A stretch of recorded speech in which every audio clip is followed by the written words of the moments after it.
kami dari kelompok 6 akan memaparkan materi tentang transplantasi organ. Saya, Nur Isra Chandania Malaum, akan memaparkan materi tentang pengertian transplantasi organ.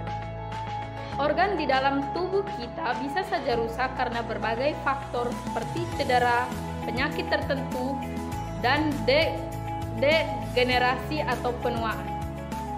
Rusaknya organ bisa mengganggu fungsi normal tubuh. Bila kerusakan sudah sangat parah, kemungkinan besar dokter akan merekomendasikan transplantasi organ sebagai pengobatannya. Nah, apa itu transplantasi organ? Transplantasi organ adalah transplantasi atau cangkok atau pemindahan seluruh atau sebagian organ dari satu tubuh ke tubuh yang lain atau dari satu bagian ke bagian yang lain pada tubuh yang sama. Kemudian, menurut Profesor Mahfuzuddin, kegiatan transplantasi adalah pemindahan organ tubuh yang mempunyai daya hidup yang sehat untuk menggantikan organ tubuh yang tidak sehat dan tidak berfungsi dengan baik. Halo, nama saya Indonesia Nurania Selibur. Di sini saya akan menjelaskan materi tentang macam-macam transplantasi. Jadi, transplantasi di sini dibedakan menjadi 3. Yang pertama itu autotransplantasi, yang kedua homotransplantasi, dan ketiga itu heterotransplantasi. Oke, masuk yang pertama, autotransplantasi. Autotransplantasi yaitu pemindahan suatu jaringan atau organ ke tempat lain dalam tubuh orang itu sendiri. Yang kedua, homotransplantasi. Homotransplantasi itu adalah suatu jaringan atau organ dari tubuh orang lain ke tubuh orang lain. Dan ketiga, heterotransplantasi. Heterotransplantasi yaitu pemindahan suatu jaringan atau organ dari satu spesies ke spesies yang lain.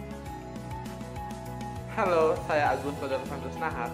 Di sini saya akan menjelaskan tentang tipe-tipe donor. Di sini ada 3 tipe donor. Yang pertama adalah donor dalam keadaan hidup. Donor dalam keadaan hidup disebut donor hidup jika pemberi donor masih dalam keadaan hidup saat organnya diambil dan disumbangkan kepada orang lain yang membutuhkan.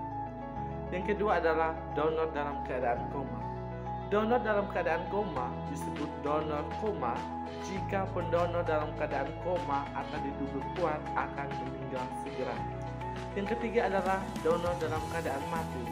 Donor dalam keadaan mati disebut donor mati jika pemberi donor sudah meninggal ketika pengambilan dan pemberi organ dilakukan.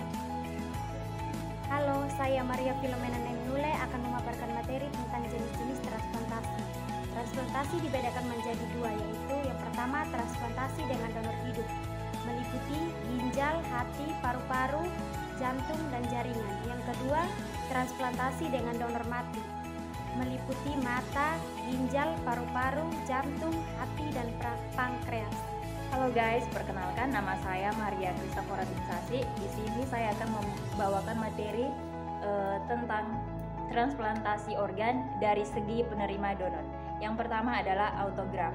Autograf merupakan pemindahan organ jaringan atau organ dari satu tempat ke tempat lain dalam tubuh pasien sendiri. Yang kedua adalah allograf. Allograf dapat didefinisikan sebagai pemindahan jaringan atau organ dari satu tubuh ke tubuh yang lain yang lain sama spesiesnya, yakni antara manusia dengan manusia. Yang ketiga adalah heterotransplantasi atau xenografi. Heterotransplantasi adalah pemindahan suatu jaringan atau organ dari satu spesies ke spesies lainnya. Yang berikut manfaat transplantasi organ. Yang pertama, menyelamatkan hidup. Yang kedua, kesempatan hidup lebih baik dan sehat. Yang ketiga, menghindari prosedur dialisis khususnya bagi pasien dengan ginjal yang rusak.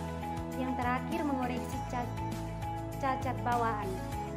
Halo, nama saya Maria Krisna Buabib. Saya akan membawakan materi tentang akibat melakukan transplantasi. Yang pertama, saat transplantasi berlangsung adalah pendarahan akibat pembedahan.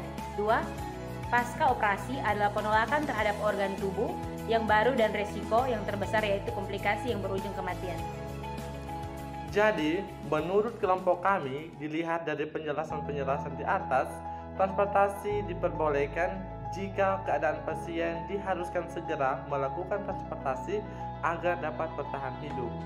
Dan pada pendonor, jika orang hidup, sebaiknya dilakukan tanpa ada paksaan dari pihak manapun untuk melakukan operasi transportasi.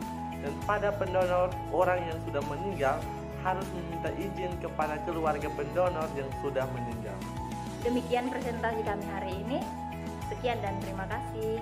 Bye bye.